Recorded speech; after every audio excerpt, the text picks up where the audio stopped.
This is Cast of Wonders, the fiction podcast for young adults featuring stories of the fantastic. Welcome. Today we present Chapter 5 of our ongoing series, The Great Game by James Wachowski. This chapter is called The Dark Continent. We've given James' bio before in previous episodes, so check them for details. Or head over to www.jameswachowski.com. Your narrator is Cast of Wonders editor Barry J. Northern. And now, we've the next part of a tale to tell.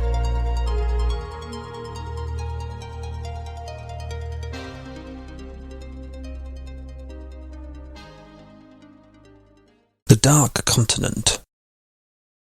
Light a lamp, child, and be quick about it. The day is fading and my eyes are not what they once were. That's the rub. This room closes in when the night falls. Oftentimes I find myself back in the dense brush of the Kalahari. Were you to speak a smattering of Bantu, odds are fair I would mark you by size as a pygmy bushman. What? A bushman, child? Do you mean to tell me you have no knowledge of the fiercest warriors on earth? The scourge of the Dark Continent? Those diminutive spearmen have dispatched tens of thousands of Her Majesty's riflemen to their end, and it is no embellishment to say that I was nearly one of that number. Your professors may say that Africa was secondary theatre during the war, but it became a most primary concern for my soldiers once tiny spears came whistling over our heads. It was a covert mission, you see, one of the utmost importance, and so the General would assign it to none but myself. We were en route from the port of Dar es Salaam to rendezvous with a reconnaissance team atop Mount Kilimanjaro, in the heart of the Kaiser's territory in East Africa. It was a dangerous task, made more so by the 1,000-mile trek through the wilds of Zanzibar. We were barely a week's march into the brush when the fiends encircled us and attacked. Tiny spears rained from the treetops, blowgun darts felled men like killer bees. Our brigade was halved in a matter of seconds by this treacherous ambush. My men took up defensive positions, bless them, but it was only for show. Thousands of pygmies stepped out from behind tree trunks and sawgrass bushes, clad only in leather loincloths with ritual scars etched across their chests. Their intent was clear as they bared their filed teeth. Their battle leader approached, and I had no choice but to lay down my arms in surrender. The bushmen were clearly indentured mercenaries of the Kaiser, so I doffed my pith helmet and demanded parley, hoping to channel the spirit of the great explorer Livingstone. I doubted that the dark warrior fully understood the meaning of my flowery greeting, but I assumed that he received my peaceful intent just by the fact that I was still alive. With a shrill whistle, the leader summoned a spotted giraffe, who prostrated himself to receive passengers. He and I climbed aboard, and we cantered across the bush at treetop level, occasionally ducking to miss stray branches.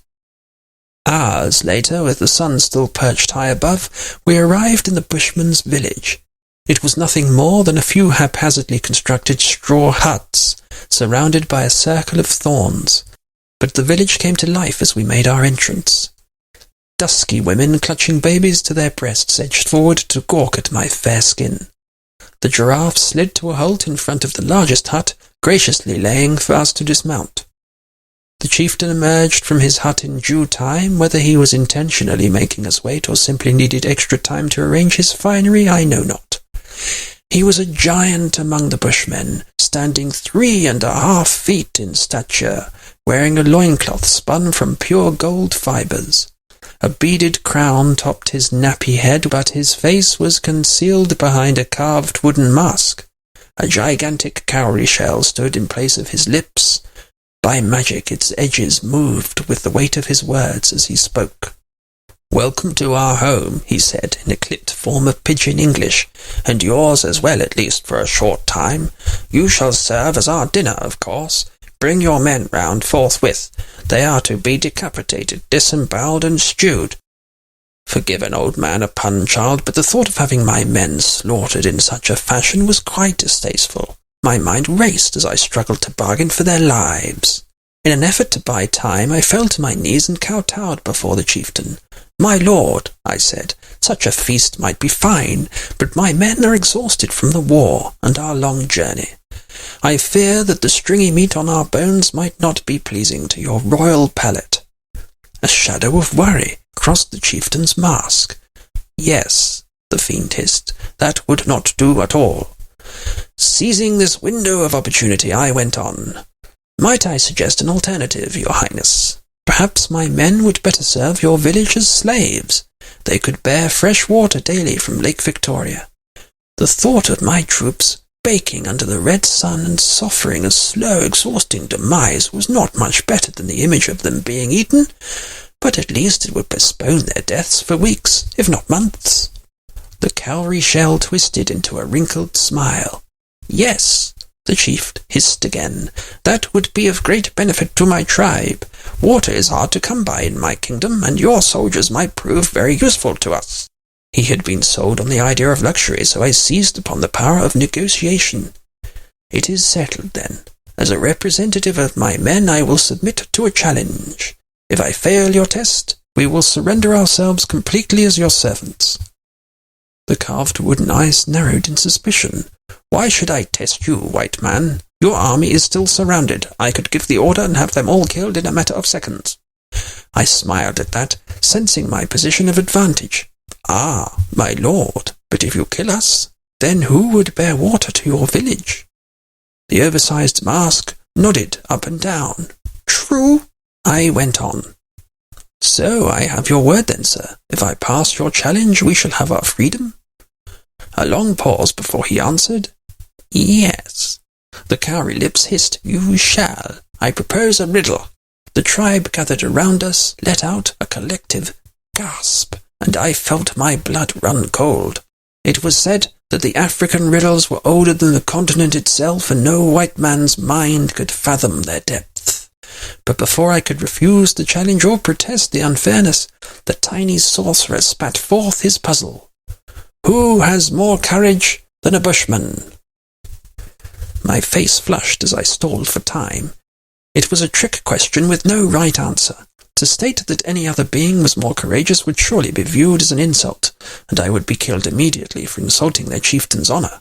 A squad of warriors nearby sensed this and bared their filed teeth in anticipation. "Surely there is none, sir," I cried. "A bushman is the fiercest, bravest warrior. He is true of heart, and none can best him in battle." The chieftain grinned an evil grin. "Your words are just, but do not answer my riddle." He summoned with his arm. A pair of warriors stepped forward. Their intent was clear by the sharp spears that they shook over their heads. I swallowed hard, fighting back the urge to scream. It seemed I was headed for the stew pot, my men for short lives of servitude. I steeled myself as they approached, vowing not to die without a fight, but my mind was still caught up in disbelief. "Two bushmen," I whispered quietly, shaking my head at my fate. But suddenly the ashy soldiers stopped. They turned towards their dear leader, as if for confirmation. I glanced up in confusion and did the same. The chieftain's cowrie shell lips wrinkled into a sly smile. "More flattery, white man, but it is true.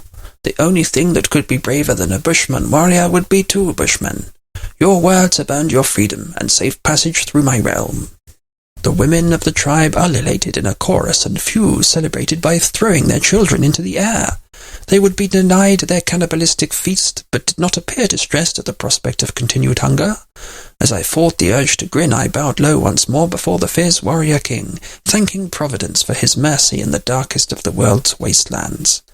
My men were brought forth within minutes. The tribe produced a feast of roast bushmeat and steamed cassowary eggs, then went about preparing mounts for the rest of our journey. The soldiers wept at the news that we were to be spared, and the clamour they made was a joyful one. We spent the night in merriment, bonfires burning late in complete ignorance of the jackals prowling outside the Thorn Ring, or of the Huns marching outside the continent.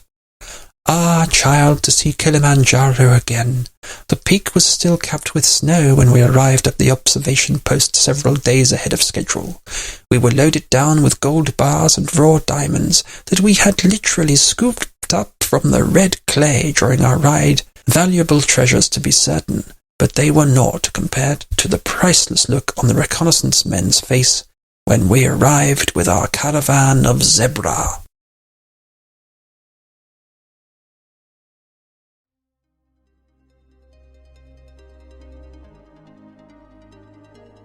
And so ends The Dark Continent.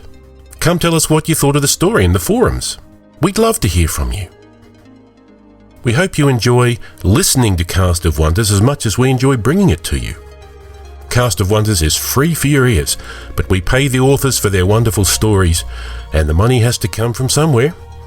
If you'd like to support us and our authors, visit our webpage at castofwonders.org, where you'll see 2 donate buttons for one-time or regular donations.